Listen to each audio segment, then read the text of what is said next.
Bien, donc nous allons continuer aujourd'hui nos considérations sur les miracles de notre Seigneur. Vous vous souvenez la fois précédente, pour ceux qui étaient là, du moins, nous avons regardé un peu les miracles en général. Qu'est-ce que c'est qu'un miracle? Qui peut faire des miracles? Dieu, les anges, les démons, les hommes, etc. Bon, donc je ne reviens pas là-dessus. Et donc cette fois-ci, nous allons davantage considérer les miracles opérés par notre Seigneur Jésus-Christ et qui sont innombrables. Si vous lisez les évangiles, on a du mal à faire la liste de tous les miracles, parce qu'il y a même des moments où l'évangéliste se contente de dire il les guérissait tous. Combien de miracles cela faisait-il, on ne sait pas. Ouais. Il y a certains miracles qui, eux, sont expliqués de façon détaillée, mais sinon il y a toute une foule de miracles dont nous n'avons que l'évocation comme ça, sommaire, et sans doute même tous ne sont-ils pas rapportés par les évangiles.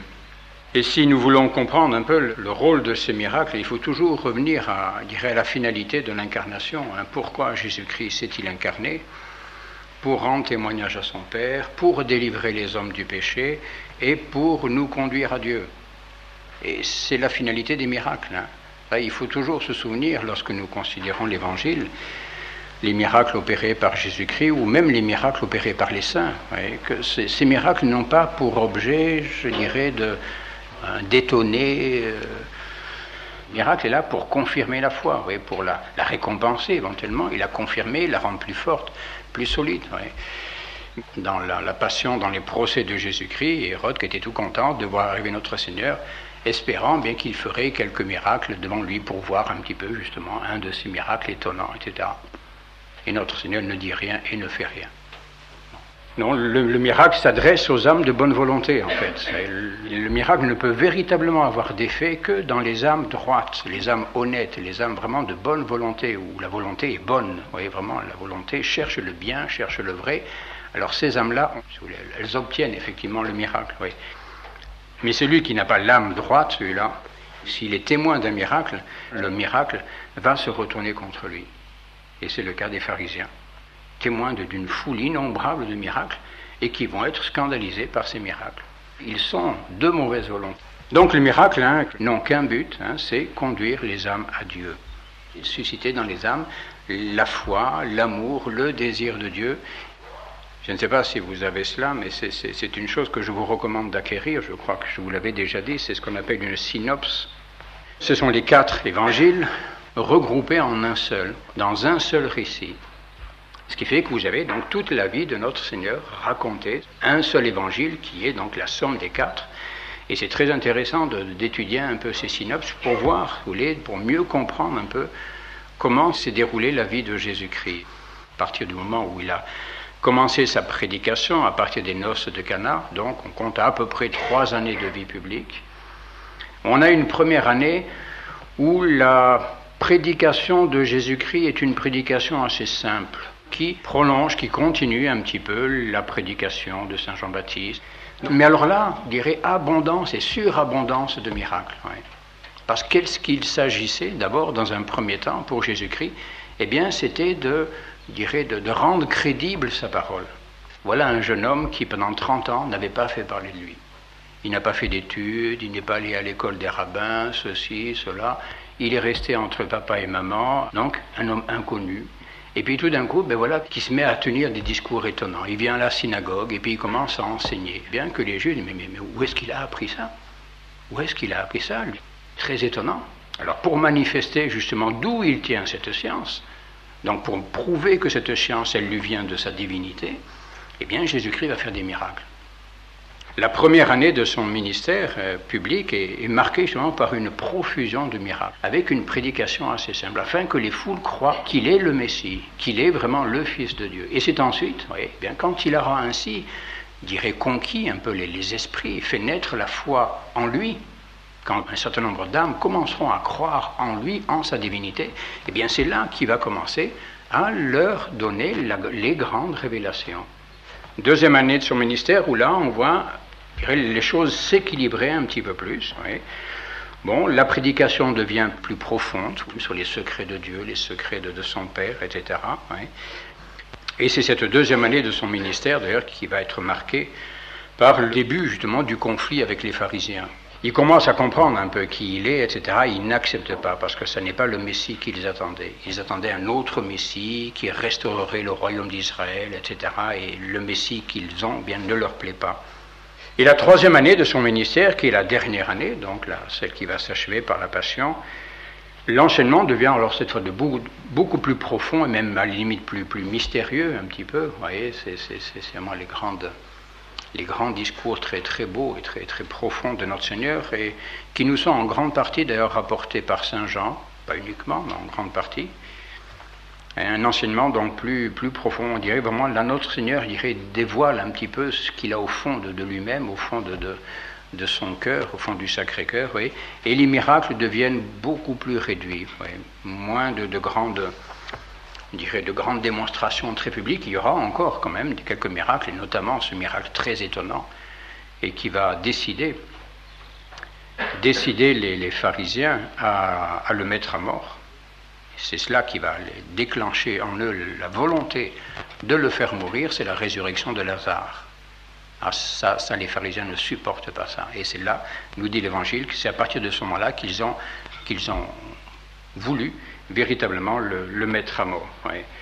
Bon, vous voyez donc, dans la vie de notre Seigneur, au début, beaucoup de miracles, et puis ensuite, petit à petit, les miracles deviennent moins grandioses, moins nombreux, en tout cas, il y en a toujours, mais à ce moment-là, c'est la prédication, c'est l'enseignement, c'est la révélation qui se développe davantage. Oui. Oui, pourquoi? Parce que le miracle a pour but justement de persuader les âmes de sa divinité, oui, de son autorité. Son autorité, il a le droit de parler, il a le droit de les enseigner, et quand les âmes acceptent effectivement son autorité, à ce moment-là, il peut leur parler. Mais il est sûr que tant que les fidèles n'acceptent pas son autorité, il ne peut pas leur délivrer son grand enseignement, c'est pas possible, ils ne l'accepteront pas. Oui. Donc d'abord, il faut les faire naître en eux cette foi. Il faut que les âmes croient d'abord en sa divinité. Voilà. Alors, quand ils accepteront cela, à ce moment-là, eh bien, il leur dira tout ce qu'il a à leur dire. Hein. N'oubliez pas, hein, nous l'avions vu la dernière fois, cette double finalité des miracles, hein, quels qu'ils soient, confirmer la vérité que l'on enseigne. Oui, Jésus-Christ va faire des miracles pour prouver, justement, si vous voulez, manifester, confirmer la vérité de sa parole, la vérité de son enseignement. Quand on doute de lui, quand on doute de sa parole, eh bien, il va donner des preuves de son autorité en faisant des miracles. Et également, manifester la présence de Dieu en lui. Vous voyez, si je suis capable de faire de telles œuvres, vous voyez, eh bien, ça veut dire que Dieu est en moi. Hein, la puissance de Dieu est en moi. Je suis l'ami de Dieu, je suis même le Fils de Dieu. Hein.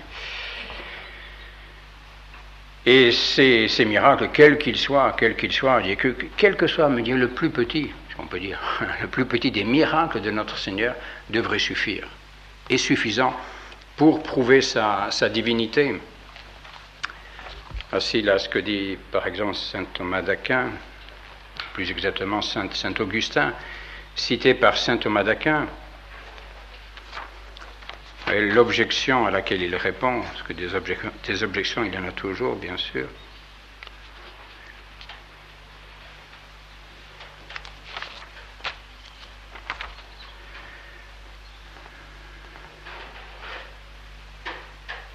Voici cette un petit peu objection que l'on peut faire. Une si grande majesté, Dieu, voilà. Dieu c'est le Tout-Puissant, le roi des rois, le créateur. Oui. Une si grande majesté, en gros, bien, si vous voulez, ne peut être manifestée, prouvée par rien qui soit à sa dimension, à sa hauteur. Oui. Une si grande majesté n'est ni prouvée ni illustrée par des miracles suffisants. Oui, pour prouver la divinité, il faudrait des miracles infiniment plus grands que ceux que Jésus-Christ a fait. Oui. La guérison des infirmes, la vie rendue aux morts sont pour Dieu comparativement bien peu de choses. Et c'est sûr. Quand on pense à ce que Dieu a fait, vous savez, création du monde, etc., mais qu'est-ce que c'est pour lui de guérir un malade? C'est dérisoire, c'est rien. Alors comment est-ce que cela peut prouver la divinité? C'est tellement peu de choses en comparaison de la puissance que l'on attribue à la divinité. Oui, ces miracles sont dérisoires.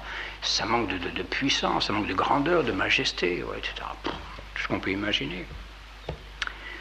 Et voici donc ce que répond saint Augustin, parce que bien sûr, l'objection c'est de dire, mais regardez les prophètes. Les prophètes dans l'Ancien Testament, ils en ont fait autant.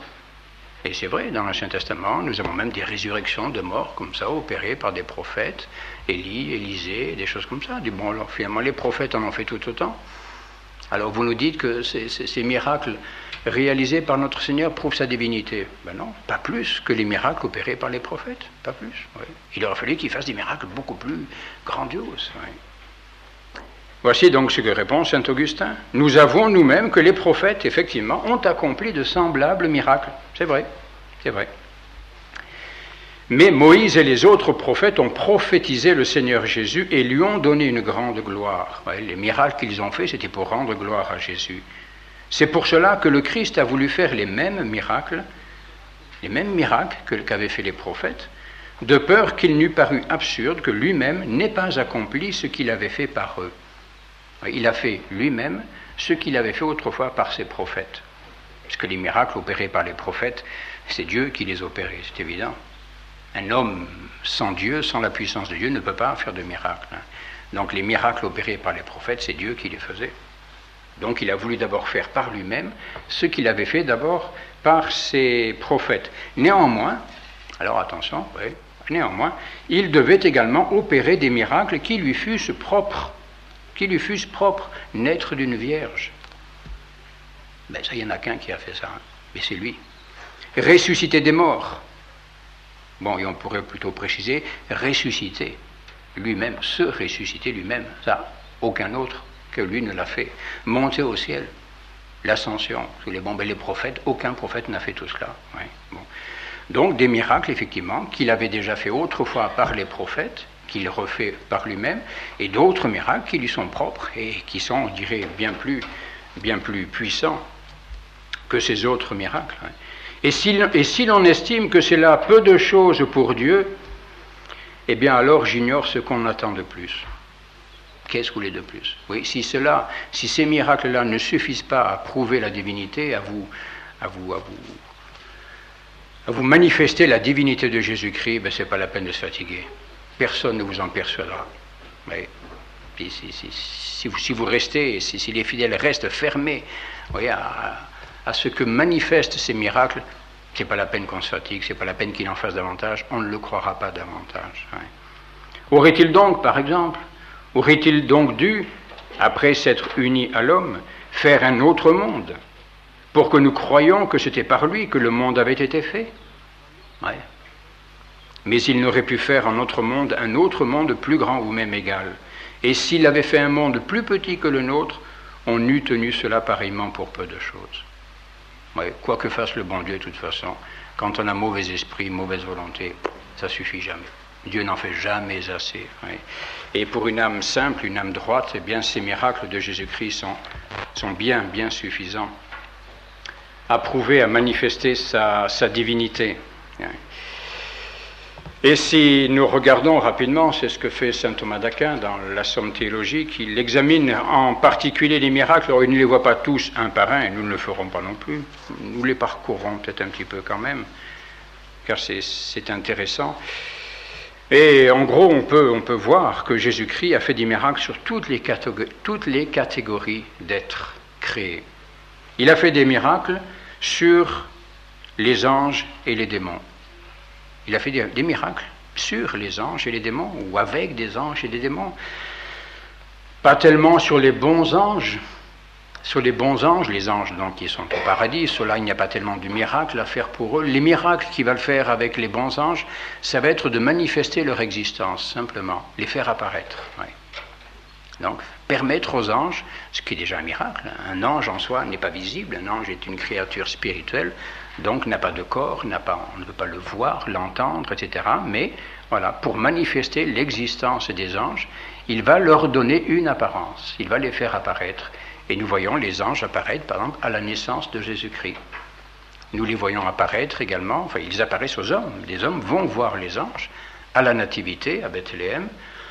On les voit apparaître également à la résurrection de Jésus-Christ, et on les voit apparaître encore à l'ascension. Et vous voyez, les anges apparaissent au moment des miracles les plus étonnants, les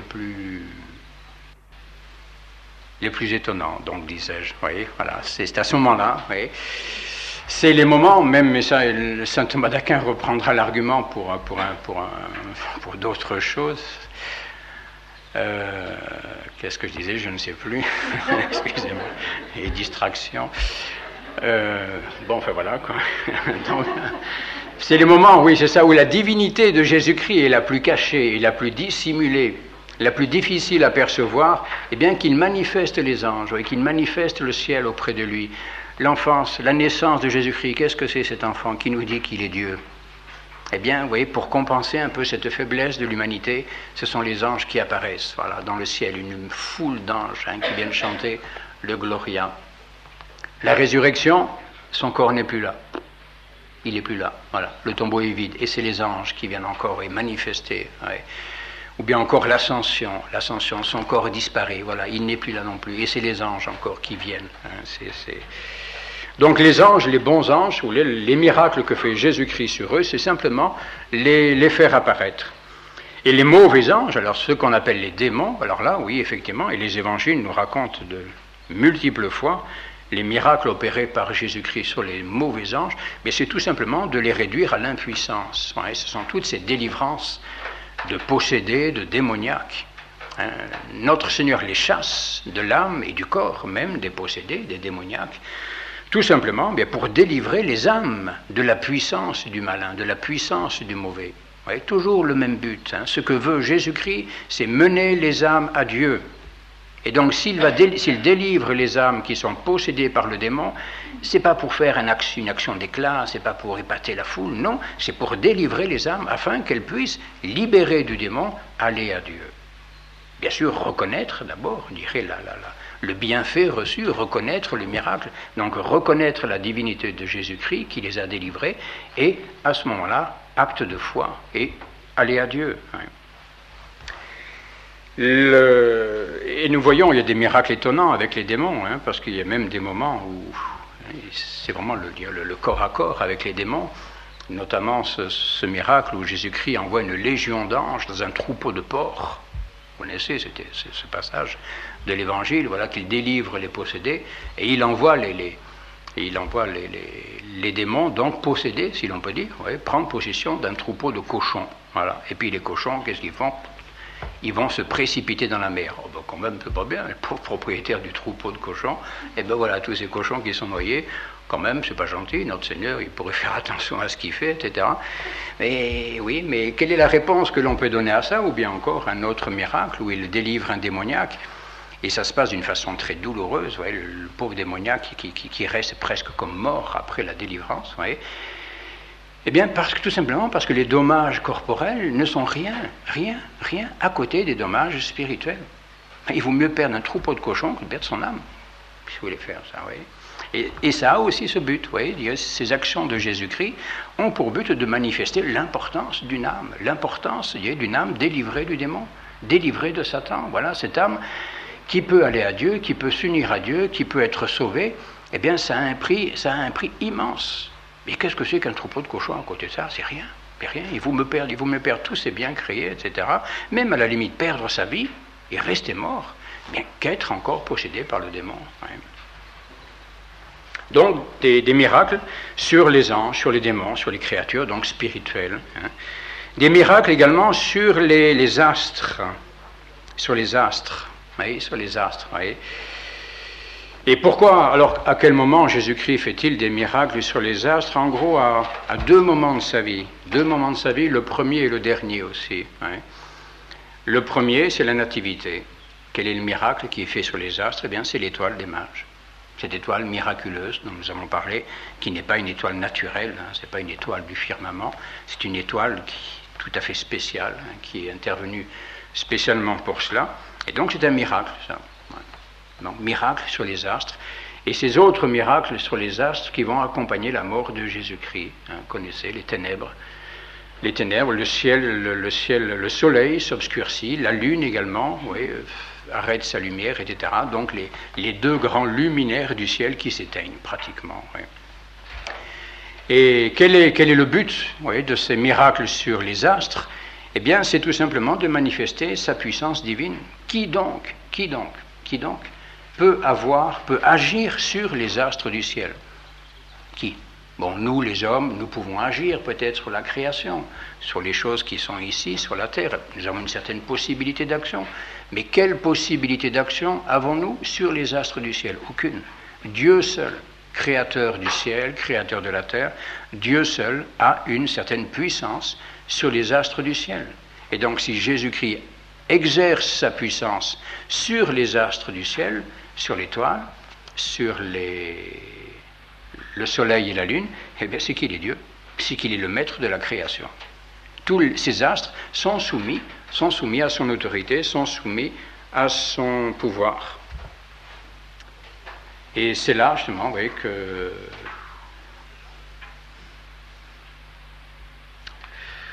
c'est là que, si je le retrouve, oui, c'est là que saint Thomas, justement, a ce bel argument que je trouve, moi, bien beau, disant, justement, que c'est au moment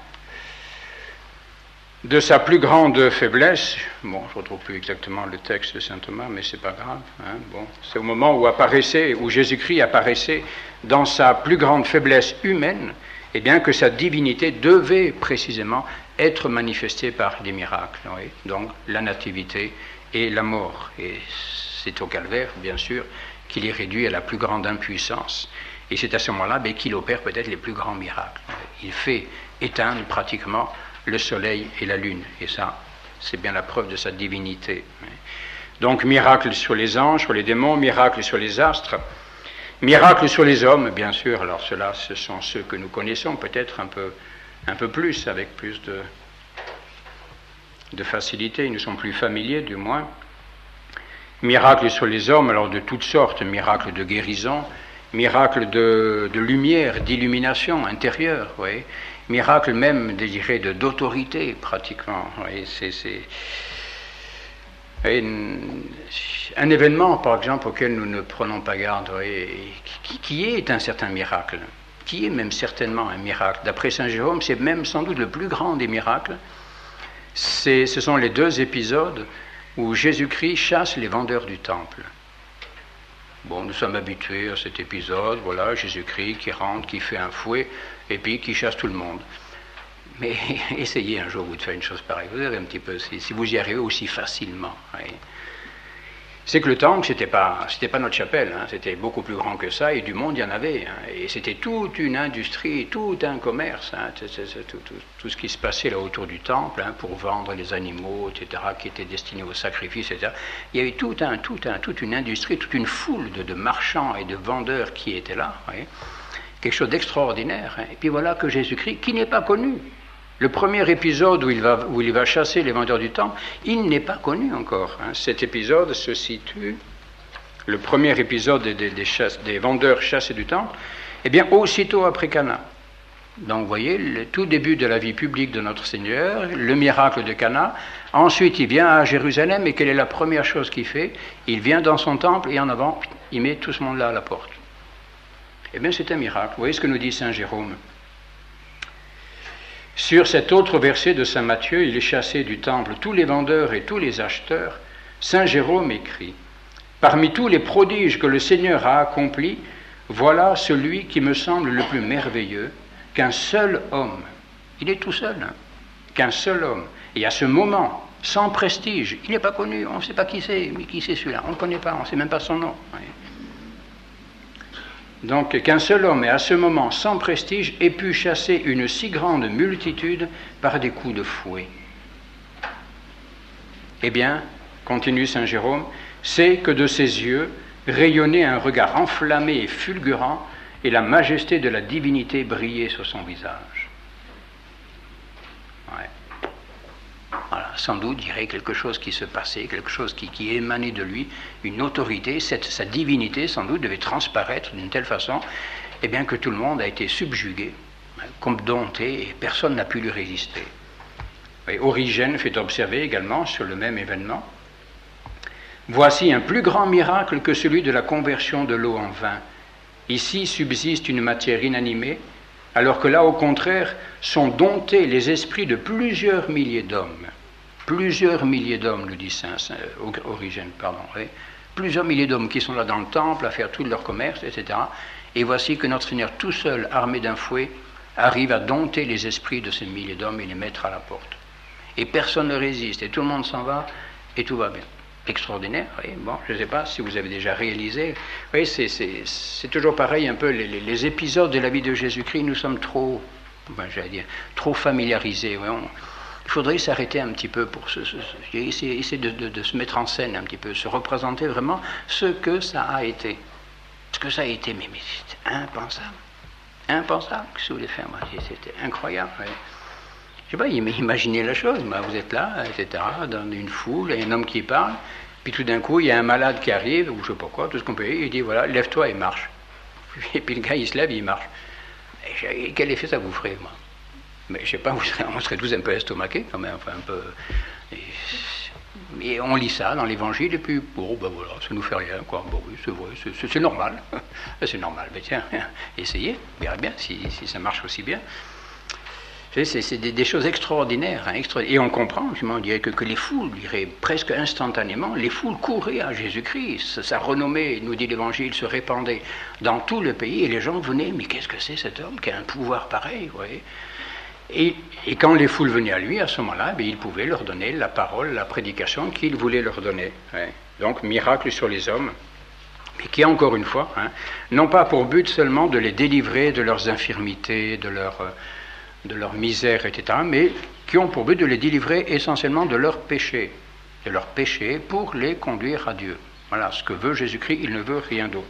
Et s'il les guérit, c'est en vue du salut de leur âme, toujours. Et enfin, il fait également des miracles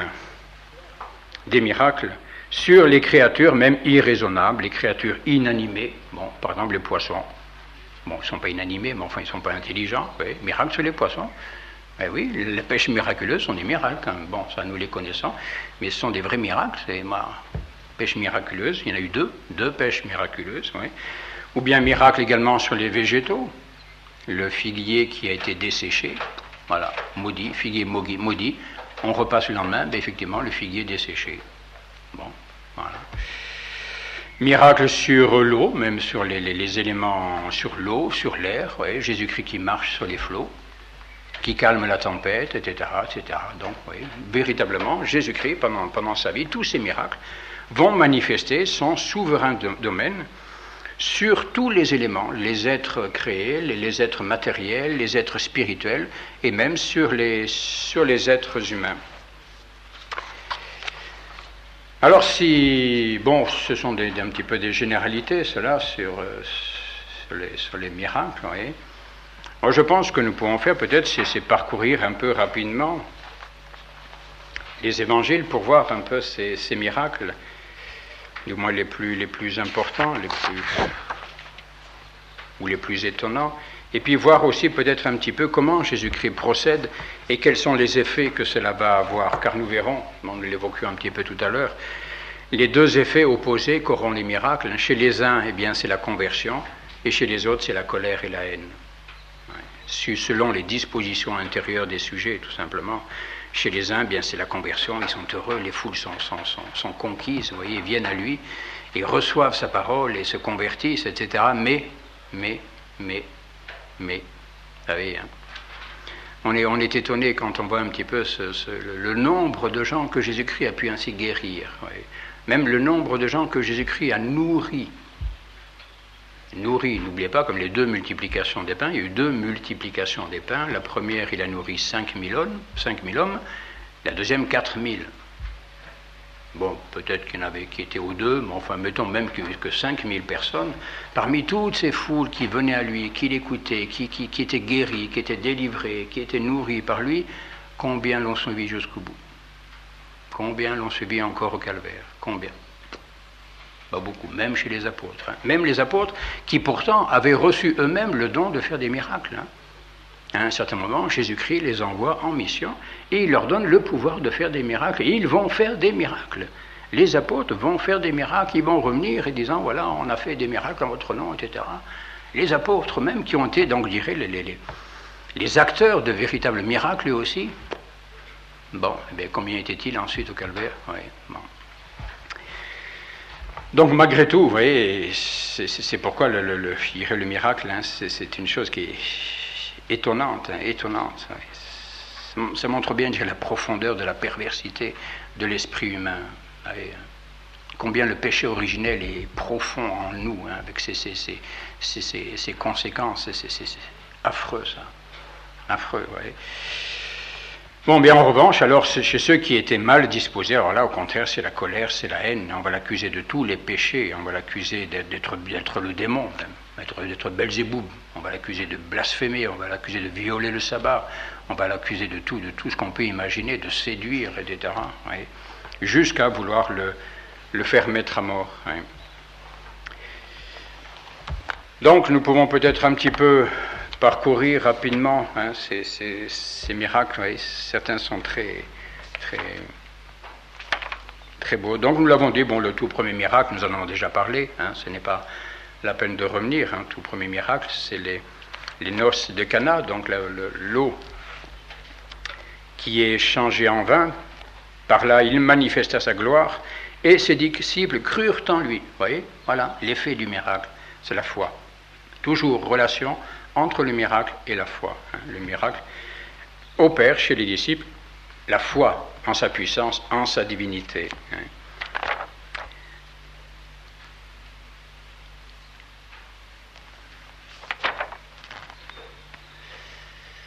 Et un peu plus loin, vous voyez Jésus-Christ donc, qui monte au temple, donc cet épisode dont nous parlions, les vendeurs expulsés du temple, qui est un miracle, hein, selon les pères de l'Église, un véritable miracle.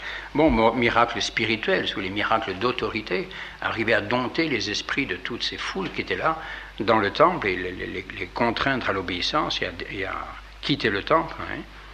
Et pendant que Jésus était à Jérusalem pour les fêtes de la Pâque, continue Saint Jean, un grand nombre, à la vue des miracles qu'il opérait, eurent foi en son nom. Bon, quels étaient ces miracles qu'il opérait là à Jérusalem, on ne sait pas. Mais vous voyez, déjà, nous savons que donc, il opérait des miracles, et un grand nombre, à ce moment-là, eurent foi en son nom. Conséquence, vous voyez, l'effet du miracle, c'est la foi. Encore un peu plus loin, vous voyez, cette relation entre le miracle et la foi, c'est la guérison du fils de l'officier royal. C'est pas le centurion, hein, ce n'est pas le serviteur du centurion, c'est le fils de l'officier royal qui vient demander la guérison de son fils. Et notre Seigneur le renvoie, dit, va, la vie est rendue à ton fils. Bon, oui, un officier, bon, je ne sais pas quoi, un capitaine qui vient voir Jésus-Christ, dit, voilà, mon fils est malade. Hein. Qu'est-ce qu'il lui demande exactement?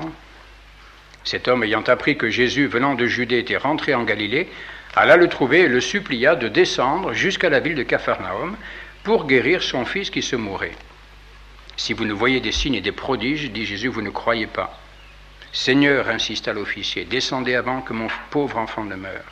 Va, reprit Jésus, la vie est rendue à ton fils. Et tout. Vous voyez, pas de grandes démonstrations, de grandes formules magiques avec tout ce qu'on peut imaginer. Non, va, la vie est rendue à ton fils. Cet homme crut à la parole de Jésus. Voilà. Cet homme crut à la parole de Jésus, il s'en retourne, et voilà, il rencontre ses serviteurs qui disent, ton fils est guéri. Voilà, vous voyez le miracle. Toujours relation entre la foi et le miracle. Et le Père reconnut que c'était à cette heure même que Jésus lui avait dit, la vie est rendue à ton fils, il crut, lui et toute sa maison. Voilà. Donc il a cru d'abord à la parole de Jésus, qui lui a dit, va, ton fils, la vie est rendue à ton fils, il a cru à cette parole. Effectivement, il a la confirmation du miracle, donc cette fois, je dirais, la foi qui fait suite à cette révélation est une foi peut-être encore plus profonde, plus complète, oui, vraiment la divinité de son Fils, de notre Seigneur, pardon, et à ce moment-là, non seulement lui croit, mais toute sa maison. Vous voyez, il convertit, si on peut dire, toute sa maison sur la preuve de ce miracle réalisé au profit de son Fils. Ensuite, c'est la première pêche miraculeuse. Vous connaissez cet épisode, bien sûr. Hein. Et tout ça, oui, c'est ça qui est dommage, hein, c'est que ça ne nous étonne plus. On connaît tellement ces épisodes de l'Évangile qu'on les lit comme ça, tranquillement. Ben oui, c'est normal. Voilà, le filet qui est plat, et puis bon, c'est bien, c'est tout à fait normal. Ben non, c'est pas normal. Ça n'a rien de normal, vous voyez. Quelle est la nature même du miracle, vous voyez? Comment s'est réalisé le miracle? Eh bien, semble-t-il, comment peut-on l'expliquer? Semble-t-il, justement, notre Seigneur, par sa puissance divine, a rassemblé, là, à l'endroit où était jeté le filet des apôtres, eh bien, il a rassemblé un grand nombre de poissons qui étaient un petit peu plus loin. Ils se sont trouvés un petit peu tirés par la queue, ou je ne sais pas quoi, pour venir un petit peu se flanquer dans le filet des apôtres. Ouais. Mais c'est pas naturel, ça, c'est pas normal, ça. D'autant qu'ils avaient jeté les filets toute la nuit. Ils avaient pêché toute la nuit. Ouais. Et le miracle se fait même là, vous voyez, pratiquement sans parole. Ouais. Quelle est la parole, quel est le moyen qu'utilise notre Seigneur pour réaliser le miracle? Simplement, quand il eut cessé de parler, il dit à Simon, avance en pleine mer et jette les filets pour pêcher. Voilà, dukinaltum, va au large et jette les filets pour pêcher. Voilà.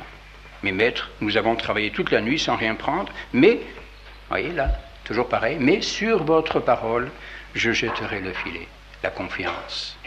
Vous me demandez, pourtant toute la nuit, on a trimé, toute la nuit on a jeté les filets, on n'a rien ramené, mais je fais confiance à votre parole. Vous me demandez de jeter les filets, je jette le filet. Vous voyez, la foi est récompensée. Voyez. Mais le miracle s'opère sans grande démonstration. Voyez. Ils le jetèrent et ils prirent une si grande quantité de poissons que le filet se rompait. Voyez. Et quel est l'effet alors de ce miracle? Là, Saint Pierre constate le miracle, il dit là, ça c'est sûr, ça n'est pas naturel, c'est pas normal. Ouais.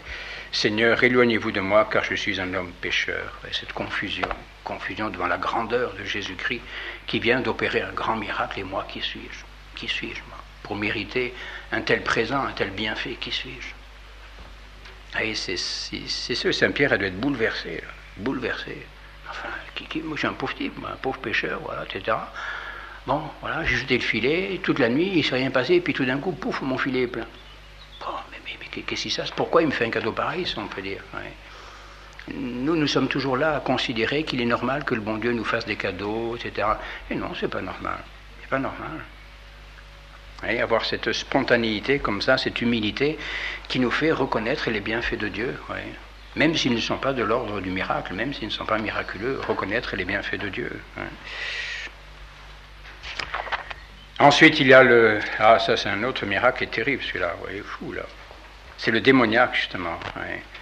Le démoniaque qui va, selon l'évangéliste, provoquer ce qu'on appelle une stupeur universelle. La stupeur fut universelle. Vous voyez, c'est ce pauvre démoniaque. Pauvre démoniaque. Alors, où est-il, celui-là? Voilà, il se trouva dans la synagogue de Capharnaüm un homme possédé d'un esprit immonde. Un homme possédé d'un esprit immonde. Un possédé, un véritable possédé. Bon, je ne sais pas, je ne vous le souhaite pas. Si vous avez vu un jour un possédé, c'est pas beau, ça c'est clair. Pouf. Donc un homme possédé d'un esprit immonde. Et tout à coup, il s'écria d'une voix forte, dans la synagogue. Donc notre Seigneur rentre et il se fait prendre à partie par ce possédé, qui donc, c'est le démon qui parle, bien sûr. C'est pas ce pauvre homme, c'est le démon qui parle par lui. Que nous veux-tu donc, Jésus de Nazareth? Laisse-nous. Viens-tu nous perdre? Je sais qui tu es, le Saint de Dieu. C'est beau ça, oui. Le démon qui, malgré lui, dit la vérité. Oui. Je sais qui tu es le Saint de Dieu. Et Jésus lui dit d'un ton menaçant, et increpavitilum Jesus dicens, increpavit. Attention là, il se fait méchant, on peut dire. Donc il utilise l'autorité. Jésus lui dit d'un ton menaçant, tais-toi et sors de cet homme. C'est tout. Ouais. Là aussi, pas de grande démonstration. Une parole, tais-toi. Ob moutéché. Tais-toi et sors de cet homme. Alors l'esprit immonde agita le possédé avec violence, le jeta brusquement à terre au milieu de l'assemblée et sortit en poussant un grand cri, mais sans lui avoir fait aucun mal. Le démon qui agite un peu ce pauvre possédé, qui le jette à terre et qui sort. Voilà. Le démon obéit à Jésus-Christ. C'est magnifique ça. L'autorité et la puissance, sans aucune action extérieure, une parole, c'est tout. Une parole de Dieu suffit pour commander à tout. C'est par une parole que Dieu a créé le ciel et la terre, c'est par une parole qu'il réalise sa présence réelle dans l'Eucharistie, c'est par une parole qu'il absout nos péchés, c'est par une parole qu'il commande aux démons. Voilà, c'est tout, ça suffit. Il y aurait cette sobriété de Dieu dans ses plus grandes actions. Oui. Et la stupeur fut universelle. Tous se demandaient, qu'est-ce que ceci? Quelle est cette doctrine nouvelle? Il commande avec autorité et puissance, même aux esprits immondes, et ils lui obéissent et s'éloignent. Ouais, tout le monde est stupéfait. Enfin, qui est cet homme? Ouais. Et le bruit de ce prodige se répandit dans tout le pays de Galilée. Voilà. C'est beau ce miracle. Ouais, montre bien, je dirais, la façon dont Dieu agit. Et c'est toujours comme cela que Dieu agit. Quand Dieu agit, quand c'est Dieu qui agit, les choses se font avec simplicité, avec sobriété. Moins il y a de discours, moins il y a de tout ce qu'on peut imaginer de terrain, plus on est sûr que l'action est de Dieu. Oui, ben c'est sûr. Et c'est, oui, par exemple, le cas de l'action sur les démons, c'est par exemple ce que l'Église impose pour le cas des exorcismes. Le cas des exorcismes, si un jour vous voyez des exorcismes, ça se passe d'une façon très simple, très sobre, très solennelle, très peu de mots. Et on n'a pas le droit, par exemple, de poser des questions aux démons. La seule chose que l'on a le droit de faire sur le démon, c'est ce que Jésus-Christ a fait. C'est de lui commander, tais-toi et sors de cet homme. Alors ça, on a le droit de le dire aux démons, oui. C'est au nom de Jésus-Christ qu'on peut lui dire. Ou bien, lui poser une question, celle que Jésus-Christ posera à un autre démoniaque un peu plus loin, quel est ton nom? Quel est ton nom? Oui. Jésus-Christ interroge une fois le démon, il lui demande quel est ton nom, et il répond, je suis Légion. Et ensuite, eh bien, sors, va-t'en. Voilà. Voilà, c'est ce que dit ce que le prêtre exorciste peut et doit faire sur le démon, rien de plus. Rien de plus. Et ça suffit. Et ça suffit. Parce que là, c'est la puissance de Dieu qui agit, c'est la puissance divine, véritablement. Ouais. C'est pas la peine d'en rajouter. C'est pas la peine d'en rajouter. Eh oui. Ensuite, autre miracle, là, ça c'est pauvre Pierre, pauvre Saint-Pierre, sa belle-mère qui était malade. Et notre bon Jésus qui guérit la belle-mère de Saint-Pierre, c'est magnifique, ça, voyez. Eh oui, mais apparemment c'était une bonne belle-mère, voyez. Puisque à peine guérie, qu'est-ce qu'elle fait? Elle fait la popote. Oui. Elle se met à tous les servir. Donc c'était bien, il fallait bien la guérir, la pauvre. Alors, quand même, toutes les belles-mères ne sont pas des... Enfin, voilà, c'est lui, quand même. Non, ça va bien. Eh oui, la belle-mère de Simon-Pierre était au lit, malade d'une forte fièvre. Et les disciples intercèdent pour elle. Donc, comme si elle devait être bonne, vous voyez. Il s'approcha, et debout près d'elle, il commanda à la fièvre. Puis, la prenant par la main, il la souleva. Il prend la belle-mère de Pierre par la main, il la soulève. Sur le champ, la fièvre disparut. Alors elle se leva, elle se mit aussitôt à les servir. Parfait, magnifique, ça, c'est bien. Et là, justement, c'est aussi un des moments où l'évangéliste nous dit de façon très, très rapide, un petit peu, c'est une quantité de miracles qui sont opérés. Le soir venu, après le coucher du soleil, tous ceux qui avaient des malades ou des possédés les lui amenèrent. Alors combien était-il? Vous savez, ça a dû faire du monde, hein? Ça a dû faire du monde. La ville entière était assemblée devant la porte.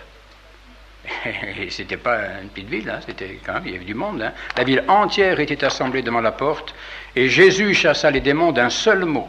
Un seul mot. Il chasse tous les démons. Fini. Ceux-ci criaient, tu es le Fils de Dieu.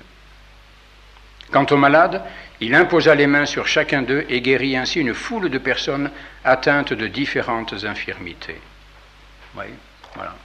Alors combien était-il? Ouais, donc, des guérisons, des délivrances de possédés, des guérisons, comme ça en grand nombre. Ouais. Ensuite, un autre miracle, bon, nous le connaissons celui-là aussi sans doute, mais bon, vous voyez, le miracle de la tempête, justement apaisée.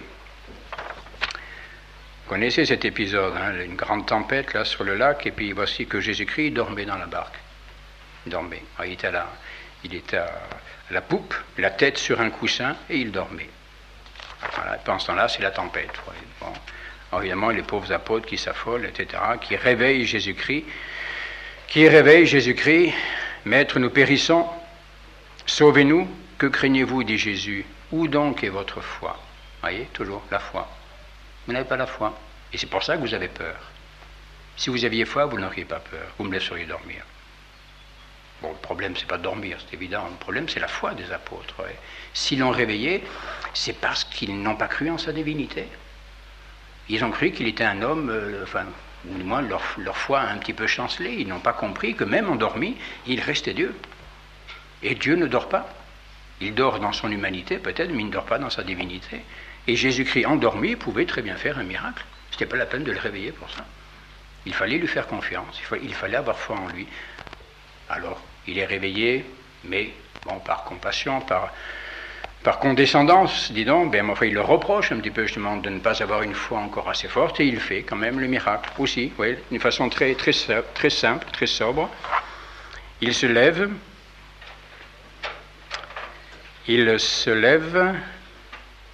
et que dit-il? Eh bien, pratiquement les mêmes paroles qu'il disait tout à l'heure au démon, tache, obomuteshe, tais-toi, tache.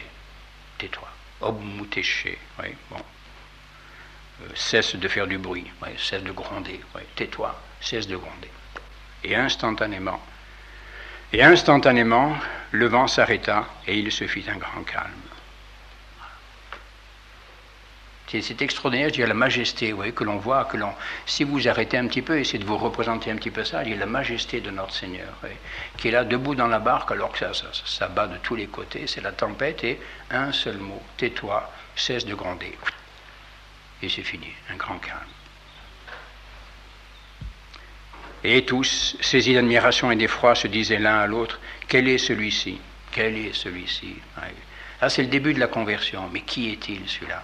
Et quand on commence à se poser une question, eh bien on est sur le bon chemin. Ouais.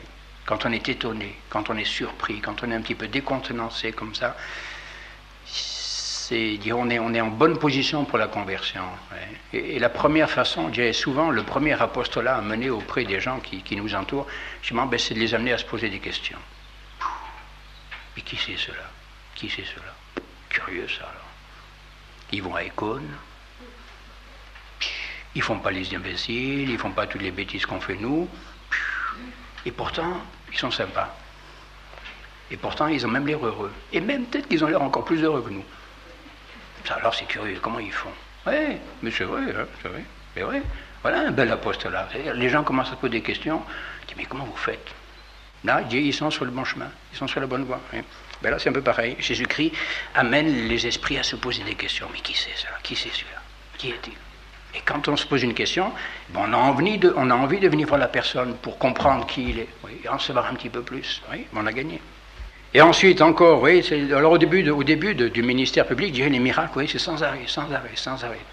Et on va de miracle en miracle, c'est extraordinaire. Et que cet autre miracle dont nous parlions tout à l'heure, oui. Ce sont alors cette fois toute une troupe de possédés, non, ils sont deux possédés depuis longtemps de l'esprit immonde. Incapables de se tenir dans une maison, ils habitaient les sépulcres.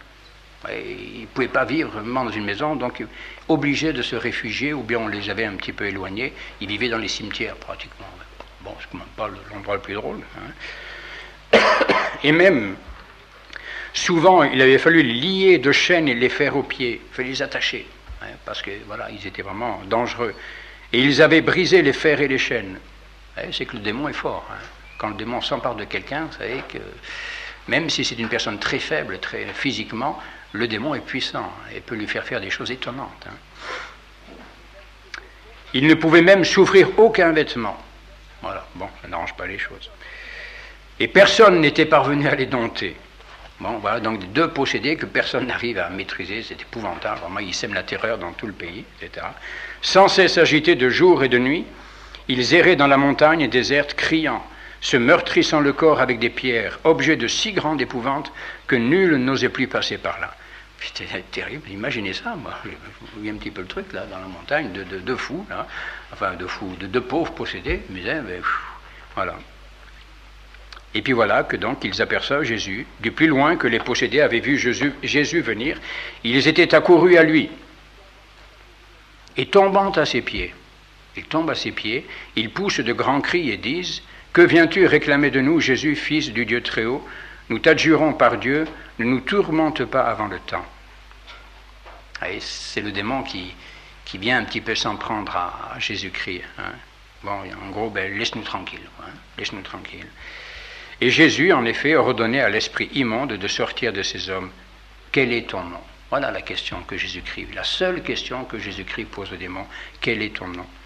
Légion est mon nom, car nous sommes nombreux. Eh oui, 2 possédés, mais dans 2 possédés, il y a beaucoup de démons. Hein. Mais oui, ça. Il ne suffit pas d'un démon pour posséder, et parfois ils sont effectivement une légion de démons hein, pour posséder un seul homme. Et la multitude des démons suppliait Jésus de ne pas les chasser hors du pays, ni de les précipiter dans l'abîme. En gros, il dit, laisse-nous tranquille, quoi. Bon, voilà, on possède ces 2-là, laisse-nous. Hein. Or, il y avait non loin de là, sur la montagne, un grand troupeau de porcs qui paissaient. Si tu nous chasses, dirent les démons, envoie-nous dans ces pourceaux. Allez. Voilà. Une seule parole de Jésus-Christ. Allez, commanda Jésus. Allez. Ité. Voilà, c'est tout. Et en avant. Sur le champ, ils sortirent des possédés et entrèrent dans les pourceaux. Et le troupeau d'environ 2000. Dis donc, ça fait du monde. Hein. 2000 pourceaux, donc, prenant une course impétueuse, se précipita dans la mer et s'y noya. Voilà. Bon, quel était le but de notre Seigneur? C'était bien sûr délivrer les 2 possédés, délivrer ces 2 âmes de cette légion de démons, et en même temps, bien sûr, manifester sa divinité, manifester sa puissance. Hein. Alors, bien sûr, hein, ça c'est le grand étonnement. Grand étonnement.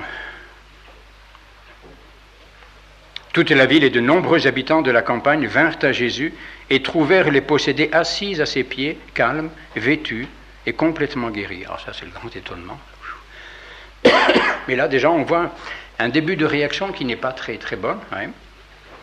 Au comble de l'épouvante, toute la multitude des Géraséniens supplia le Seigneur de s'éloigner. Il dit, oulala, attention, celui-là, quand même, à la limite, il est un peu trop puissant. Quoi. Bon, merci, c'est bien ce que vous faites, mais bon, allez voir un petit peu plus loin quand même, voilà, hein, qu'on vive un peu tranquille. Donc une sorte de crainte quand même, bon, qui n'est pas très très bonne, hein, qui n'est pas très pure, bien sûr. Hein. Ensuite, un paralytique. Bon, ça c'est le paralytique, vous le connaissez, celui-là, ce bon paralytique-là qui descend par le toit de la maison. Ouais. Et quel est aussi, là, ouais, comment Jésus-Christ opère le miracle, ouais. Bon, on dirait tout ça, c'est très simple, mais comment Jésus-Christ opère le miracle? Aie confiance, mon fils, tes péchés te sont remis. Ah, là, ça devient important, je dirais là.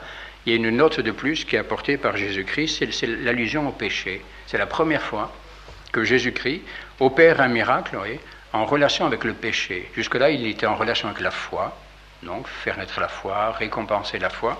Et maintenant, donc, ce pauvre paralytique qui est descendu par ses amis, hein, voyant leur foi, Jésus dit au paralytique, aie confiance, mon fils, tes péchés te sont remis. Voilà. Donc, il n'opère pas véritablement le miracle que l'on attendait. On attendait la guérison, mais ce n'est pas cela que veut Jésus-Christ. Ce qu'il veut, c'est l'âme. Ce qu'il veut guérir, c'est l'âme. Voyez.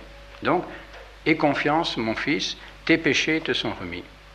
Et c'est là, eh bien, que l'on a, je crois, la première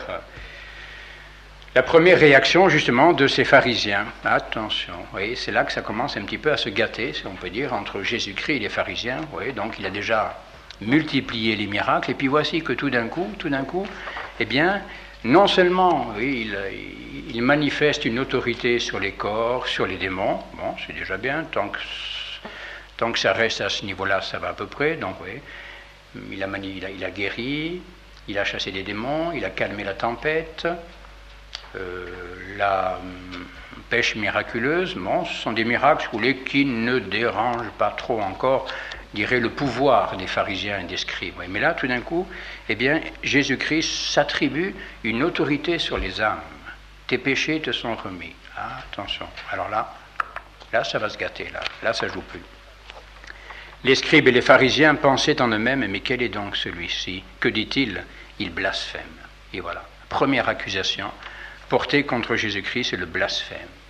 Pourquoi? Eh bien, parce qu'il s'attribue donc le pouvoir de remettre les péchés. Qui donc peut remettre les péchés, sinon Dieu seul? Et ils ont raison. Et ils avaient raison, les pharisiens, c'est vrai. Qui donc peut remettre les péchés, sinon Dieu seul? Mais au lieu de répondre, donc, il est Dieu, oui, ils répondent, non, il blasphème. Il ne peut pas être Dieu, donc il blasphème. Oui, a priori, il refuse sa divinité. Et Jésus pénètre leurs pensées. Pourquoi pensez-vous ainsi le mal au fond de votre cœur? Lequel est plus facile de dire à un paralytique, tes péchés te sont remis, ou de lui dire, lève-toi, prends ton grabat et marche? Qu'est-ce qui est le plus facile?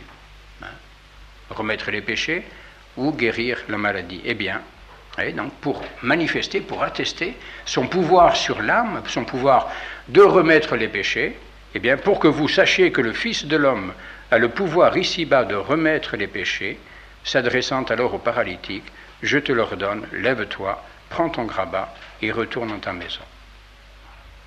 Et voilà, notre paralytique qui se lève, prend son grabat, et sous les yeux de tous, il s'en alla chez lui, en rendant gloire à Dieu. Oui, c'est très beau ce miracle aussi, oui, qui montre bien justement la relation entre la guérison physique et la guérison spirituelle. Ce que veut Jésus-Christ, c'est la guérison spirituelle. Donc jusqu'ici, il a manifesté son pouvoir de guérison physique, oui, mais maintenant, eh bien, il met ce pouvoir de guérison physique en relation avec cet autre pouvoir, celui de la guérison spirituelle. Oui. Non seulement je peux guérir les maladies du corps, mais je peux aussi guérir les maladies de l'âme. J'ai le pouvoir, j'ai l'autorité sur les âmes, donc, je suis Dieu. C'est simple, mais il n'y a rien d'autre à se dire. Oui. Et là aussi, vous voyez, il y a un petit peu la sobriété du miracle et la façon étonnante. Oui. C'est simple, mais il n'y a rien d'autre à se dire. Oui. Et là aussi, vous voyez, il y a un petit peu la sobriété du miracle et la façon étonnante oui, dont ça a dû se passer. Moi, les gens qui étaient là devaient être comme... Imaginez, toujours pareil, imaginez un paralytique, quelqu'un que vous connaîtriez, depuis des années, paralysé sur son grabat, et puis que tout d'un coup, ben voilà, quelqu'un lui dit, lève-toi, prends ton grabat et marche, puis pouf, vous voyez le gars qui se lève, qui prend son lit sur le dos et qui rentre chez lui. Ben, je ne sais pas, quelle serait votre réaction? J'espère que vous diriez, ben oui, vous prosterneriez devant la personne, disant, ben oui, vous avez un pouvoir qui n'est pas humain. Et les pharisiens, eux, ils ont réagi tout à fait autrement, les pauvres. Ensuite, c'est la fille de Jaïr. Ah, ça, alors là, oui, ça, c'est un petit peu, je dirais, disputé. Tout le monde n'est pas, disons, d'accord, savoir si c'est une véritable résurrection ou pas. Enfin, il semble bien, quand même, que ce soit la première résurrection opérée par notre Seigneur. Ouais. Cette jeune fille qui est morte chez elle, Jésus, ayant entendu cette parole, dit au Père, ne crains pas, crois seulement et elle sera sauvée. Oui, toujours pareil, la foi. Il arrive à la maison, troupe bruyante, tout le monde joue je ne sais pas quoi, des instruments. Bon, c'est l'habitude dans ces pays-là de faire de la musique quand quelqu'un est mort. Bon, tout le monde pleurait, etc., poussait de grands cris. Pourquoi tout ce trouble et ces pleurs? Ne vous affligez plus et retirez-vous. Cette jeune fille n'est pas morte, mais elle dort. Oui, elle dort. Bon, alors c'est là que justement les exégètes, les pères de l'Église, certains disent qu'effectivement elle n'était pas morte véritablement, d'autres si elle était morte, mais notre Seigneur leur disait qu'elle dormait parce qu'elle allait revivre, vous voyez, donc c'était le sommeil de la mort, mais qui n'était pas un sommeil définitif, vous voyez, c'était un sommeil dont elle allait sortir. Bon, en tout cas, tout le monde se moquait de lui, sachant bien qu'elle était morte, donc pour ceux qui étaient là, elle était bel et bien morte, vous voyez. Et Jésus fait sortir tout le monde, et que fait-il? Il prend la jeune fille par la main, et d'une voix forte lui dit, « Jeune fille, je te l'ordonne, lève-toi. » Et soudain, la vie revint en elle, elle se leva et marcha, et Jésus voulut qu'on lui servît à manger. C'est beau ces petites précisions qu'apporte l'évangéliste, montrer même, je dirais, la délicatesse de Jésus-Christ. Ouais. Voilà, cette pauvre petite qui était malade depuis longtemps, qui venait de mourir, tout d'un coup elle revit, peut-être qu'elle avait faim. Ça c'est normal, comme Lazare, ça faisait 4 jours qu'il était au tombeau, voilà, peut-être qu'il avait un petit peu l'estomac creux, etc. Oui, bon, mais c'est normal. Mais Jésus-Christ, voilà, il ressuscite cette jeune fille, et aussitôt, bien, il demande qu'on lui sert à manger. Alors bien sûr, c'est le grand étonnement. Et entre-temps, il y a eu cet autre miracle, l'hémorroïs, la femme qui était affligée donc d'un flux de sang depuis 12 années. Oui, très très beau, ça c'est très beau miracle, vraiment qui se réalise presque, oui, malgré Jésus-Christ, oui, et qui est opéré presque uniquement par la foi de cette femme. Ayant appris que Jésus passait, elle s'était mêlée à la foule et marchait derrière lui. Elle se disait, si je puis seulement toucher son vêtement, je serai sauvée. C'est beau ça. Si seulement je ne demande pas grand-chose, tout simplement pouvoir toucher son vêtement. Et elle toucha la frange de son vêtement, et aussitôt le sang s'arrêta. Voilà. Le miracle s'opère, sans que Jésus-Christ ne fasse rien. Simplement, le contact avec son vêtement. Et la foi. Et c'est la foi de cette femme qui a obtenu ce miracle. Ce n'est pas elle qui a fait le miracle, c'est évident, mais c'est sa foi qui a obtenu que le miracle s'opère. Et au même instant, connaissant qu'une vertu était sortie de lui, Jésus se retourna vers la foule. Qui a touché mes vêtements? Qui m'a touché? J'ai senti qu'une vertu était sortie de moi. Et Jésus-Christ se tourne alors vers la femme et lui dit, « Aie confiance, ma fille, ta foi t'a sauvée. Va en paix et sois guérie à jamais de ton infirmité. » Mais elle est déjà sauvée, elle est déjà guérie. Mais il confirme simplement bien que ce miracle, effectivement, lui a été accordé en raison de sa foi. Toujours la foi.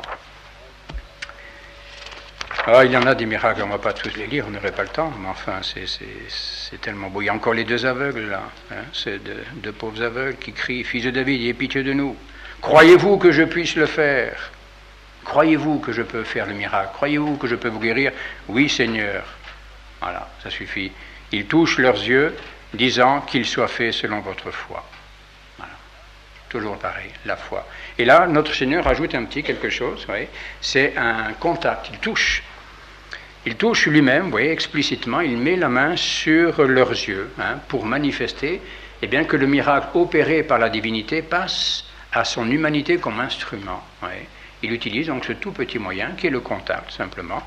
Il touche leurs yeux en leur disant qu'il vous a fait selon votre foi. Il aurait pu ne pas toucher leurs yeux, le miracle se serait fait de la même façon. Mais pour attester, je dirais, la réalité de son humanité et la réalité du caractère instrumental de son humanité. Son humanité est l'instrument de sa divinité. Alors de temps en temps, dans certains miracles comme cela, il fait intervenir son humanité. Qu'est-ce qu'il y aurait encore comme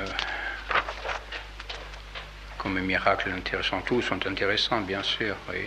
Le malade de la piscine, ça vous connaissez, ça? Ah non, tiens, voilà, justement. Où est-ce que c'est ça? C'est après la guérison de ces deux aveugles, justement. Vous voyez, encore, on voit bien cette mauvaise volonté des pharisiens. Donc, les deux aveugles qui vont partout publier ce qui était arrivé. Ensuite, on lui présente encore un homme muet, possédé du démon. Il chassa le démon et le muet parla. Et le peuple s'écriait enthousiasmé, « Jamais rien de semblable ne s'est vu dans Israël. » Mais les pharisiens disaient, qu'est-ce qu'ils disaient? C'est par le prince des démons qu'ils chassent les démons. Vous voyez, cette mauvaise foi des pharisiens. Devant l'évidence, je dirais, de la bonté, de la puissance de Jésus-Christ, au lieu de reconnaître sa divinité, c'est par le prince des démons qu'ils chassent les démons. Alors quand on vient nous dire aujourd'hui que on nous parle de la tragique méprise du Sanhédrin et que jamais les Juifs n'ont voulu la mort de Jésus-Christ, bon, enfin... oui, qu'est-ce que vous voulez faire? Bon, ça, c'est à quel moment? C'est après la mort de Lazare, pardon, après la résurrection de Lazare. Après la résurrection de Lazare.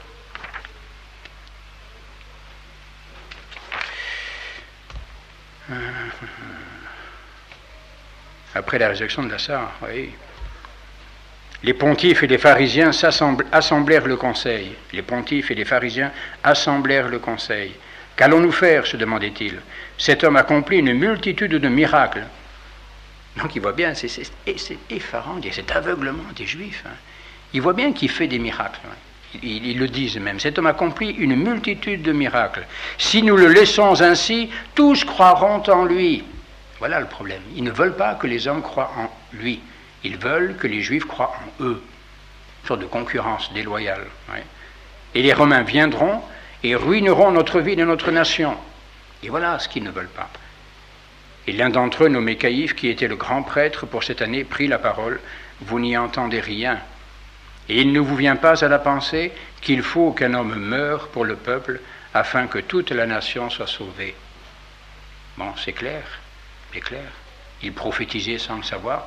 Il prophétisait qu'il fallait que Jésus-Christ meure. Et c'est à partir de là qu'ils vont justement préméditer sa mort. Donc, justement, continue l'évangéliste, à partir de ce jour, ils ne pensèrent plus qu'à faire mourir Jésus.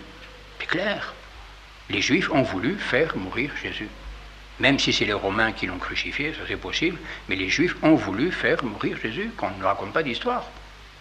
Pas me raconter de blagues, moi, il ne faut pas me dire qu'ils n'ont jamais voulu la mort de Jésus-Christ, c'est pas vrai. Ils ont voulu le faire mourir, et après, ça va être le déchaînement, au contraire, jusqu'à, effectivement, obtenir sa mort. Hein.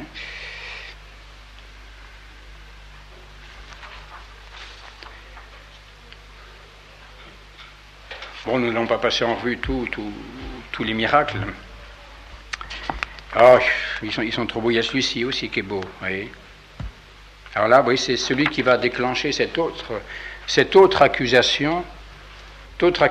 Oui, la première accusation qui a été portée contre lui, ça a été de blasphémer, hein, rappelez-vous. Ensuite, l'autre accusation qui va être portée à partir de maintenant, bien justement, c'est de violer le sabbat. Car, précisément, ce pauvre paralytique qui était là depuis 38 ans, ça fait 38 ans qu'il était paralytique.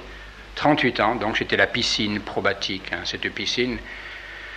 Et à certains moments, l'ange du Seigneur descendait dans la piscine et l'eau s'agitait. Voilà, l'eau frémissait un peu, et alors à ce moment-là, c'est celui qui arrivait à rentrer le premier dans la piscine qui était guéri. Bon, très bien. Mais ce pauvre paralytique, le temps qu'il arrive... Et voilà, tout le monde était déjà plongé dans la piscine et lui c'était fini, il ne pouvait pas. Et donc ça faisait 38 ans qu'il essayait, qu'il attendait et qu'il n'y arrivait pas. 38 ans. 38 ans, oui, c'est Saint-Augustin. Pourquoi 38 ans? Saint-Augustin aime bien expliquer les chiffres. Et 38 ans. Pourquoi 38 ans? Parce que 40 c'est le chiffre parfait, c'est la plénitude. Et il manquait à ce paralytique, je crois, l'observance des deux préceptes de la loi nouvelle, l'amour de Dieu et l'amour du prochain, je crois, quelque chose comme ça. Donc ça fait que 38. Donc il n'avait pas la perfection, donc il ne pouvait pas être guéri. Oui. Bon, voilà, ça c'est des interprétations de saint Augustin. Et donc ce pauvre homme paralysé ici depuis 38 ans, et Jésus-Christ qui passe, veux-tu être guéri? Seigneur, oui. Mais quand l'eau s'agite, je n'ai point d'homme qui me jette dans la piscine. Et alors, tandis que j'y vais, un autre qui descend avant moi. Lève-toi, lui dit Jésus, prends ton lit et marche. Et voilà, ce pauvre paralytique depuis 38 ans qui est là. À cet instant, l'homme fut guéri. Il prit son lit et se mit à marcher. Ah, dis donc, c'était extraordinaire. D'abord, il y a dans le cœur de cet homme, c'est extraordinaire. Puis tous les gens qu'il connaissait depuis 38 ans, là, il dit, mais qu'est-ce qui lui arrive? Qu'est-ce qui se passe? Vous voyez? Réaction des Juifs. Ah, ces bons Juifs. Comme c'était le jour du sabbat, les Juifs lui dirent, c'est le sabbat, il ne t'est point permis d'emporter ton lit. Là, vous voyez, ça ne vole pas haut. Bon, et oui, et effectivement, le sabbat, la loi ancienne prescrit que le jour du sabbat, on ne fasse pas d'efforts, etc. Même, paraît-il, actuellement encore, chez les bons Juifs, tout à fait puristes, le jour du sabbat, il est interdit d'appuyer sur le bouton de l'ascenseur. Ah, mais c'est authentique, vous voyez, bon, voilà, et un bon juif n'appuiera jamais sur le bouton de l'ascenseur parce que voilà, c'est une œuvre profane ou je ne sais pas quoi, etc. Ça n'est pas permis, vous voyez. Et quand on vous parle des œuvres serviles, vous voyez jusqu'où ça va pour eux. Vous voyez, ça va peut-être un petit peu plus loin que ce que Dieu voulait quand même. Vous voyez. Et donc voilà, au lieu d'admirer le miracle, de se réjouir avec ce pauvre paralytique qui est guéri, il lui reproche de transporter son lit. Ben oui, bon. Celui qui m'a guéri, alors le bon paralytique, lui qui est plein de bon sens, mais celui qui m'a guéri m'a dit « emporte ton lit et marche ». Bon, s'il m'a guéri, c'est qu'il a une autorité qui lui permet peut-être de me dire, de me permettre de porter mon lit. Hein. Et quel homme a pu te dire « emporte ton lit et marche » Mais ce pauvre homme ne le savait pas. Hein.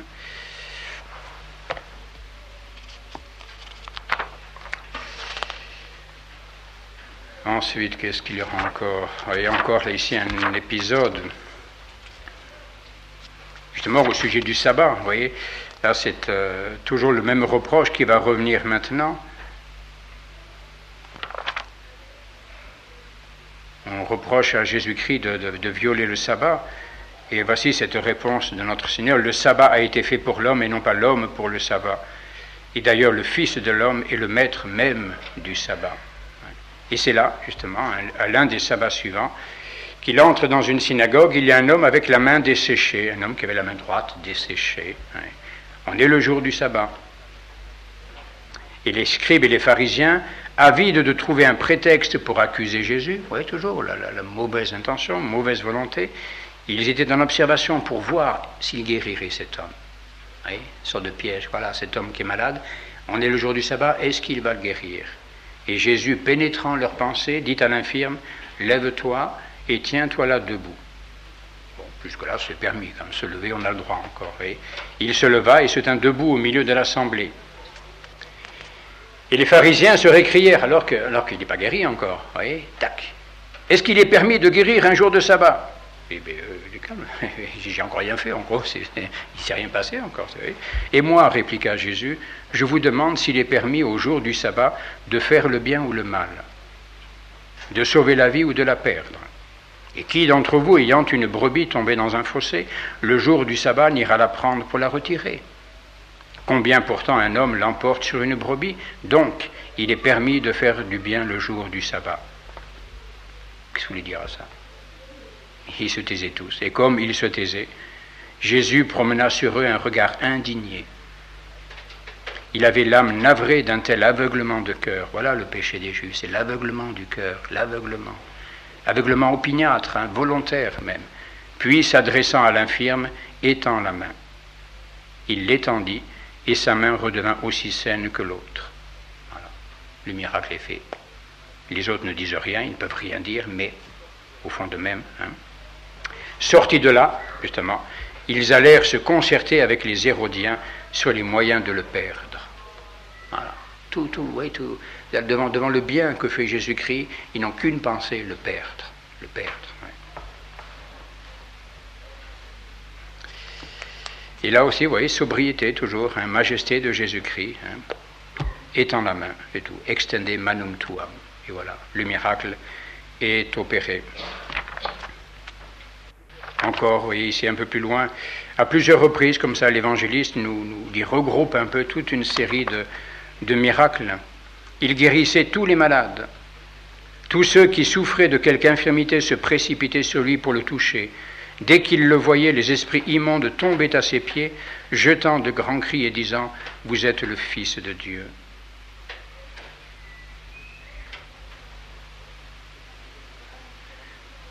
Il était entouré d'une grande multitude de peuples venus de Galilée, etc. Des troupes nombreuses étaient même accourues des provinces de Tyr et de Sidon au bruit des merveilles qu'il opérait. Et donc cette foule qui accourt à lui, attirée pas tellement encore par sa prédication, mais surtout par ses miracles, par ce pouvoir étonnant de cet homme justement, ô combien étonnant.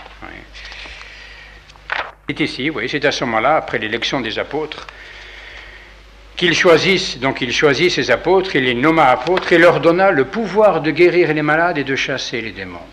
Il leur donne à ce moment-là le pouvoir de guérir les malades et de chasser les démons. Et les apôtres, et les apôtres, un peu plus loin, vont partir effectivement en mission et opérer de véritables miracles. Ici, nous sommes nous sommes au courant de la 2e année du ministère de Jésus-Christ, donc c'est miracle. Et c'est là que nous avons le moment, après ce choix des apôtres, le début du grand enseignement de Jésus-Christ, c'est le Sermon sur la montagne, qui occupe 3 chapitres chez saint Matthieu. C'est là vraiment, je dirais, le début de la grande révélation de Jésus-Christ, où il donne la loi nouvelle. Bon, vous connaissez, j'espère, un petit peu ce sermon sur la montagne, qui commence par les béatitudes, ces très belles béatitudes, et qui ensuite va se compléter par toute une série de préceptes, leur disant, voilà, vous avez entendu dire autrefois par les anciens, tu ne tueras pas, et moi je vous dis, celui qui se met en colère contre son frère, etc. Donc, c'est à ce moment-là qu'il donne toute la loi nouvelle, mais d'abord, il y a eu tous ces miracles pour préparer les esprits, attirer les esprits à lui, et les préparer à recevoir sa parole. Et c'est au retour, à la descente de cette montagne, qu'il va, à ce moment-là encore, pour confirmer sans doute ces paroles, cet enseignement, qu'il va continuer ses guérisons. Un lépreux d'abord, un lépreux. Volo mundare, c'est tout. Je le veux, sois purifié. Et le lépreux est guéri. Ensuite, le fils du centurion. Vous connaissez ça, cet épisode du fils du centurion qui attire à ce centurion ce compliment extraordinaire, inouï, peut-être unique, unique dans la vie de notre Seigneur. Je vous le déclare en vérité, je n'ai pas trouvé tant de foi en Israël. Alors que ce centurion n'était pas un juif, c'était un étranger, un Romain sans doute. Oui. Voilà, eh bien je n'ai pas trouvé autant de foi en Israël. C'est un beau compliment quand même pour ce soldat. Alors ceux qui veulent nous faire croire que l'Église est antimilitariste, ce n'est pas tout à fait la vie de Jésus-Christ, puisque c'est un capitaine, le centurion c'est un capitaine, que Jésus-Christ a dit, ben voilà, je n'ai pas trouvé autant de foi en Israël que chez ce capitaine romain. Voyez. Et c'est toujours, bien sûr, à cette foi qu'est accordé le miracle. Ensuite, cet autre miracle est la deuxième résurrection qui est très belle également, très belle et qui montre bien là aussi encore la délicatesse de Jésus-Christ. Vous voyez, c'est ce fils de la veuve de Naïm. Donc il entre dans la ville de Naïm et là, ben voilà, qu'il croise un cortège, donc un cortège funèbre. On portait au tombeau un fils unique et sa mère était veuve. Bon, évidemment, la grande désolation de cette maman veuve qui vient de perdre son fils unique. Dès que le Seigneur eut aperçu cette mère, il fut ému de compassion pour elle. Voyez, il voit la maman, il voit la mère et il a compassion pour la mère. Voyez, il est ému du chagrin, de la douleur de cette mère. Voyez. Et que fait-il, que veut-il là? Bien justement, c'est ramener la paix, ramener la confiance, ramener la joie au cœur de cette mère. Voilà ce qu'il veut. Il va ressusciter son fils uniquement pour cela. Vous voyez, pour ramener la paix dans le cœur de cette mère. Et il commence par lui dire à elle, à cette mère, ne pleure plus, ne pleure plus. Puis, s'approchant, il toucha le cercueil. Les porteurs s'arrêtèrent, alors Jésus éleva la voix, « Jeune homme, je te le commande, lève-toi. » C'est magnifique, ça essaie de vous représenter un petit peu les choses. Et le mort se redressa, essayez d'imaginer aussi un peu les choses, l'émotion quand même, et il se mit à parler. Bon, non seulement il se redresse, mais en plus il se met à parler, donc il est bien vivant, ça, il n'y a rien à faire. Et que fait Jésus? Et Jésus le rendit à sa mère. Très beau tout ça, vous voyez, des petits passages, des petits détails comme ça de l'Évangile qui montrent bien, je dirais, cette profonde tendresse de Jésus-Christ pour les âmes en détresse, les âmes malheureuses, les âmes tristes. Vous voyez. Bon, il est normal de pleurer un fils que l'on vient de perdre, vous voyez. Et Jésus, il veut justement consoler, il vient ramener la paix, la joie, le bonheur, la foi, bien sûr aussi, dans les âmes. Et Jésus-Christ, vous voyez, ressuscite cet enfant uniquement pour sa mère, ouais, pour ramener la joie, la paix, le bonheur dans le cœur de sa mère. Ouais. Et tous, bien sûr, alors tous furent saisis de crainte et rendirent gloire à Dieu. Et le bruit de ce miracle se répandit dans toute la Judée et dans les pays d'alentour. Deuxième résurrection, bon, nous n'allons pas énumérer tout. Bon, ensuite, il y aura la multiplication des pains. Première, il y aura 2 multiplications des pains. La première ici, donc, c'est 5000 personnes. La deuxième, un peu plus loin, ce sera pour nourrir 4000 personnes. Il y a aussi encore là cet épisode un petit peu étonnant. C'est de réaliser un petit peu ce que cela veut dire. C'est ce deuxième épisode sur le lac, où les apôtres sont sur le lac, un petit peu en tempête, c'est agité, etc. Et voici que Jésus, voyant leur détresse, s'avança sur les flots et passa près de la barque comme s'il voulait les dépasser. C'est amusant, vous voyez, les apôtres qui sont là en train de se débattre avec leur barque, le vent, la tempête, etc. Et puis tout d'un coup, Jésus-Christ qui arrive sur les flots et puis qui a l'air même de vouloir les dépasser, comme si, débrouillez-vous, moi je continue, quoi. Bon, ce n'était pas tout à fait le but, bien sûr, mais... Et eux, l'apercevant, debout sur les eaux et s'approchant de la barque, ils furent saisis d'une grande terreur. C'est un fantôme. C'est un fantôme. Et ils poussaient des cris d'effroi. Oui, donc ça montre bien que leur foi n'était pas quand même parfaite. Bon, attention, je ne sais pas ce qu'on ferait nous à leur place. Imaginez un peu, vous, sur le lac Léman, là-bas, tout d'un coup, là, ça agite, et puis vous voyez quelqu'un qui passe à côté de vous. Bon, qu'est-ce que vous feriez? Qu'est-ce que nous ferions? Je ne sais pas trop. Bon. C'est un fantôme. Et aussitôt, Jésus leur dit, rassurez-vous, c'est moi, ne craignez point. Seigneur, repartit Pierre, si c'est vous, ordonnez que j'aille à vous sur les flots. Et bon, il dit d'accord, je veux bien, en gros, ben au revoir, quoi. Bon, je veux bien, mais alors permettez que je vous rejoigne, que je fasse comme vous un peu. Je ne dirais pas que c'est téméraire, mais enfin, ça ne serait pas téméraire si sa foi était vraiment forte. Ouais. Or, sa foi était un peu chancelante. Ouais. Alors Jésus lui dit, viens. Voilà, viens. Et Pierre descend de la barque et il s'avance sur les eaux. Ça marche. Et oui, ça y est, ben oui, Pierre marche sur les eaux. Qu'est-ce que vous voulez? Bon, quand même, il avait une certaine foi, oui, qui lui permettait effectivement d'avancer sur les eaux. Mais, voyant la violence du vent, il eut peur. Aïe, il a encore une petite crainte. Donc, vous voyez, sa foi n'est pas suffisante. Alors, eh bien, comme il a peur, qu'est-ce qui se passe? Il commence à s'enfoncer. Voyez, et oui, c'est le miracle. Le miracle n'est pas complet parce que la foi est insuffisante. Il y a un début de miracle, quand même. Bon, voyez, Saint-Pierre arrive effectivement à marcher un peu sur les eaux, mais voilà, il n'a pas une confiance assez forte, assez solide. Alors, au bout d'un petit moment, ça ne marche plus. Alors, il appelle au secours, Seigneur, sauvez-moi. Et à l'instant, Jésus étendit la main et le saisit, homme de peu de foi. Pourquoi as-tu douté? Pourquoi as-tu douté? Eh oui, tu as douté de moi, voilà, tu as cru que tu allais te noyer, eh bien tu t'es noyé, c'est tout, enfin tu as failli te noyer en tout cas. Oui. Et c'est un miracle étonnant. Alors je dirais tout cela, encore une fois, nous paraît banal, facile. À Dieu, effectivement, c'est facile, pour Dieu c'est facile de marcher sur les eaux, c'est sûr, hein, mais essayez un petit peu de comprendre ce que cela veut dire, ce que ça représente comme pouvoir pour cet homme qui s'appelle Jésus-Christ, qui marche effectivement sur les eaux. Qu'est-ce qu'il y aurait encore comme un miracle intéressant? Peut-être, oui, ce miracle-là de l'aveugle-né. Cet aveugle-né-là, c'est un épisode très, très amusant. En plus, moi, j'aime beaucoup cet épisode. Et dans l'Évangile, c'est beau, c'est très beau, c'est très... Et parfois, il y a des petites pointes d'humour comme ça. Je ne sais pas si vous les remarquez. Oui, cet aveugle-né. Donc, il est aveugle de naissance, voilà. Bon, alors, discussion, est-ce que c'est à cause de lui, à cause de ses parents, etc. Et notre Seigneur, donc, mouille la terre de sa salive, fit de la boue dont il oignit les yeux de l'aveugle, et il lui dit, va maintenant et lave-toi dans la piscine de Siloé. L'aveugle alla se laver, et quand il revint, il voyait. Voilà, il est guéri. L'aveugle est guéri. Et ça, c'est un miracle, qu'un aveugle voit, tout d'un coup, comme ça, pouf.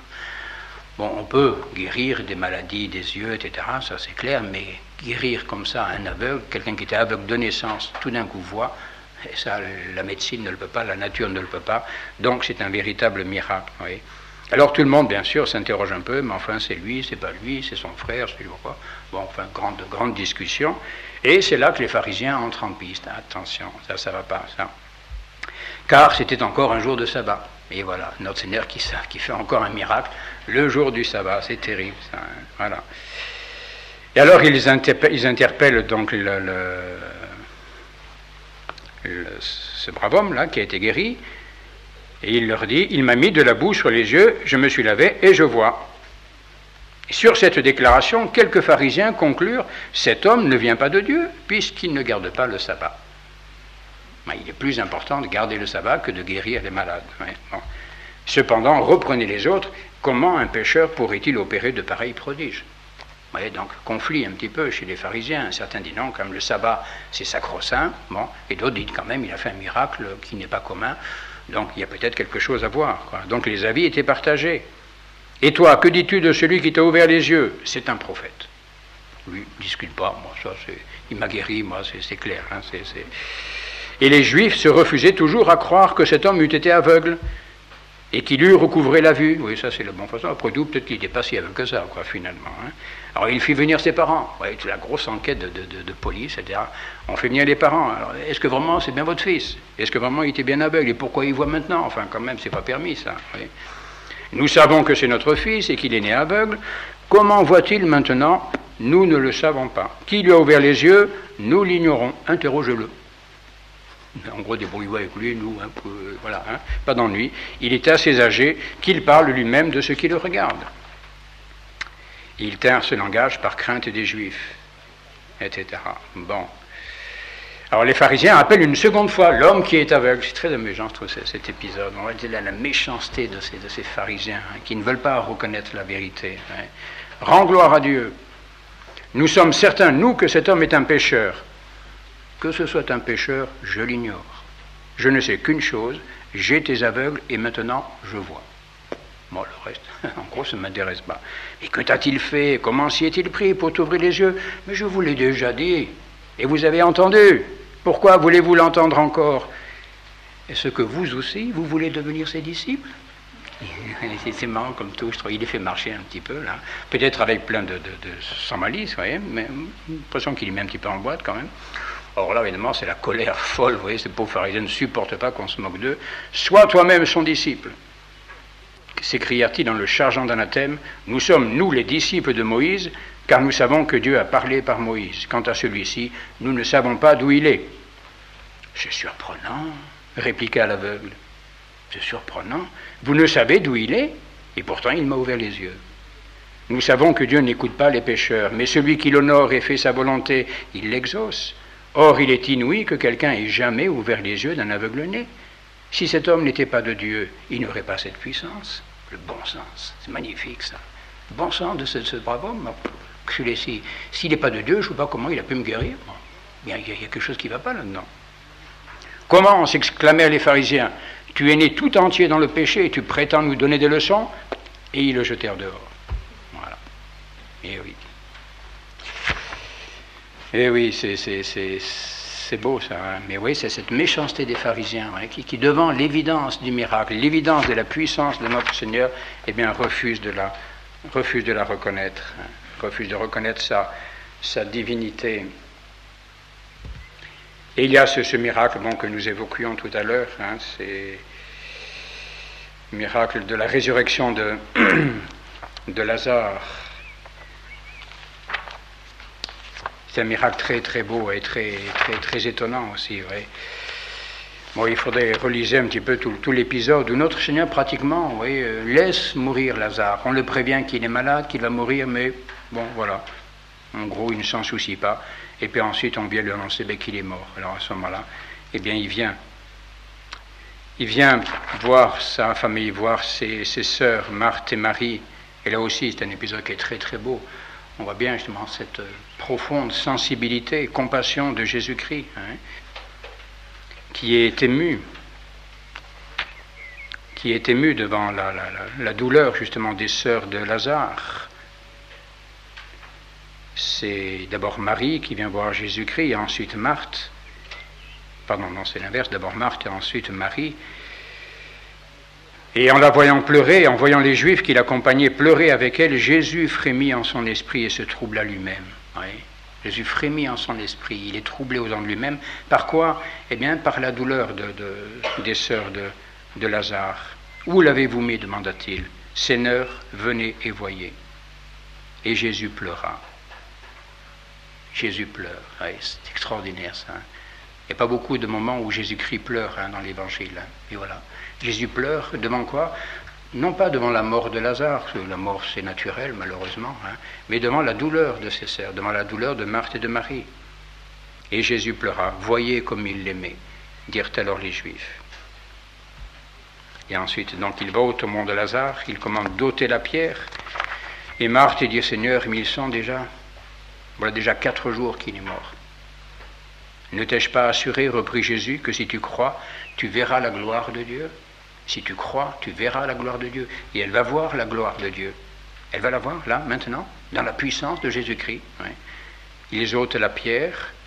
Et alors Jésus, levant les yeux au ciel, là c'est un geste qui est très beau. Oui.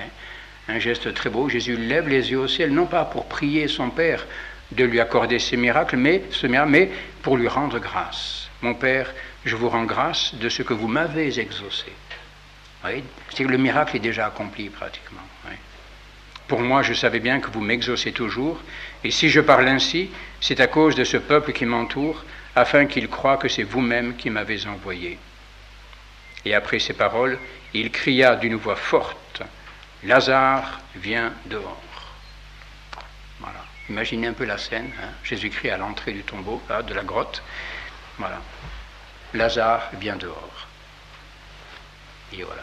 On voit cet homme qui était là dans le tombeau depuis 4 jours, les pieds et les mains liés de bandelettes et le visage enveloppé de sueur. Il sort tout seul, debout, vivant.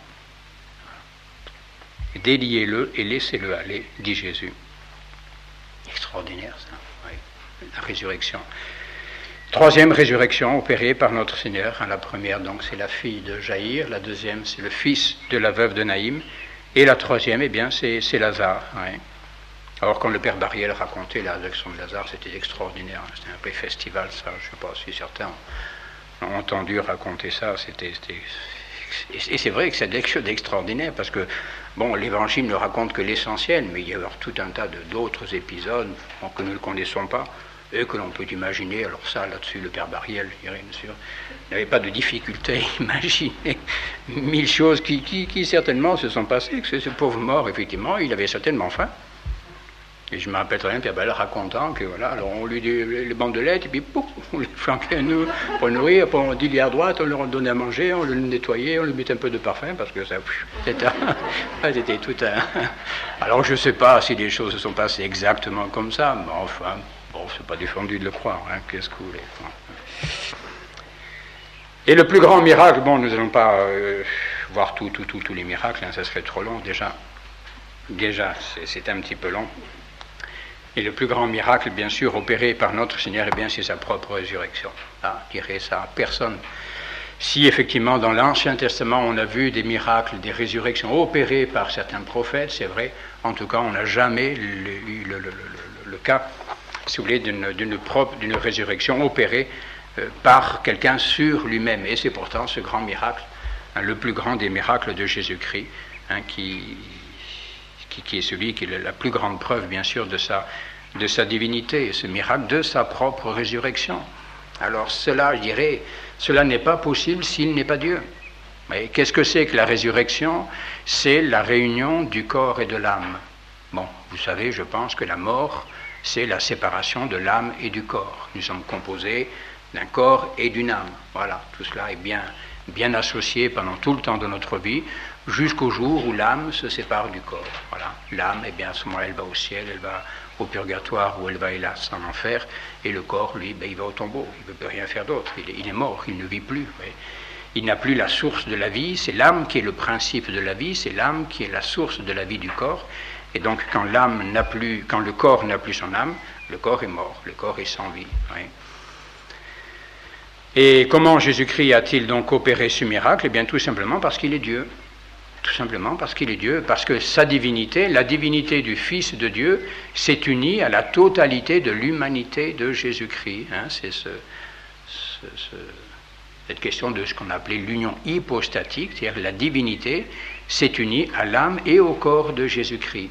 Alors bien sûr, c'est un petit peu peut-être compliqué à comprendre, voyez, mais l'humanité de Jésus-Christ est donc associée de façon indestructible à l'âme et au corps de Jésus-Christ.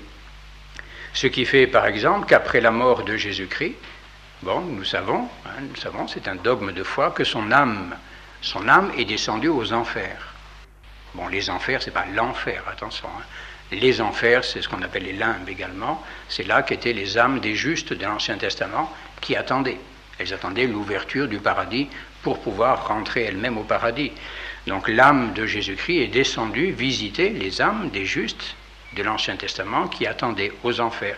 Et son corps, lui, a été mis au tombeau. Mais ce corps, attention, ce corps n'avait plus sans doute son âme humaine, mais ce corps était toujours habité par la divinité. Et oui, le corps de Jésus-Christ au tombeau n'était pas ce qu'on appelle un cadavre. Et oui, ce n'était pas un corps sans vie. Il n'avait plus de vie humaine, sans doute, mais il avait toujours la vie divine. Et oui, parce que Dieu habitait toujours le corps de Jésus-Christ au tombeau. La divinité est unie à tout Jésus-Christ, à son corps et à son âme. Et ça, la divinité ne peut plus quitter le corps de Jésus-Christ. Donc elle est associée aussi bien à son âme qui descend aux enfers qu'à son corps qui est au tombeau. Alors qu'est-ce qu'il y a de plus facile, je dirais, pour Dieu? Eh bien, au bout d'un petit moment, de réunir, justement, eh bien, cette âme qui avait quitté ce corps, et de les réunir. C'est ça la résurrection. Et pour Dieu, c'est tout simple. Pour nous, c'est un peu plus compliqué, c'est clair. Voilà, résurrection, qui manifeste bien, justement, bien le pouvoir divin de Jésus-Christ sur son corps et sur son âme, car c'est lui-même qui se ressuscite. C'est lui-même qui se ressuscite, c'est personne d'autre que lui qui opère sa propre résurrection. Il se ressuscite lui-même. Oui, alors ça, bien sûr, c'est le plus grand des miracles et la plus grande manifestation, la plus grande preuve de la divinité de Jésus-Christ. Et il est certain que cette résurrection est une résurrection parfaite. Et après la résurrection de Jésus-Christ, eh bien, le dernier miracle qui conclura sa vie, ce sera justement son ascension, qui est encore, bien sûr, un miracle. Oui. Résurrection parfaite, car il y a eu, vous le savez sans doute, l'Évangile nous le raconte, au moment de la mort de Jésus-Christ, il y a eu d'autres résurrections, mais qui, elles, ne seront pas des résurrections parfaites, car ces morts, où est-ce que c'est raconté, cela, voyez. Le voile du temple se déchira par le milieu, depuis le haut jusqu'en bas. La terre trembla, les rochers se fendirent, des sépulcres s'ouvrirent, et plusieurs corps de saints qui étaient morts sont des ressuscités imparfaits, à savoir qu'ils connaîtront la mort une deuxième fois. Ah, ça, c'est vraiment un phénomène assez extraordinaire. Il n'y en a pas beaucoup, sans doute, comme cela. Oui. Des gens qui sont morts, ressuscités, et qui ensuite remeurent une deuxième fois. Bon, là, alors que Jésus-Christ, lui, sa résurrection est une résurrection parfaite, définitive. Il est mort une fois, il est ressuscité, et depuis, bien sûr, il ne meurt plus, il ne peut plus mourir. Et c'est là, bien sûr, le plus grand des miracles opérés par Jésus-Christ. Bon, voilà un petit peu, c'est un peu rapide, c'est un peu long aussi, excusez-moi. Mais ces miracles de Jésus-Christ, mais il y a tant de choses à dire sur ces... Lisez l'Évangile tout simplement, et si vous lisez avec attention, vous verrez là, toutes ces merveilles qui parsèment l'Évangile, c'est extraordinaire. Hein. Alors je dirais, un petit peu comme conseil final, si vous voulez, ne vous contentez pas de l'Évangile que vous entendez le dimanche à la messe. Lisez l'Évangile d'un bout à l'autre, prenez-le par le début, lisez-les jusqu'à la fin et vous découvrez des choses extraordinaires dans l'Évangile, des choses que vous n'avez jamais entendues, que vous n'avez jamais lues, que vous ne connaissez pas, je suis sûr. Voilà, je m'arrête parce que j'étais trop bavard, alors ainsi soit-il.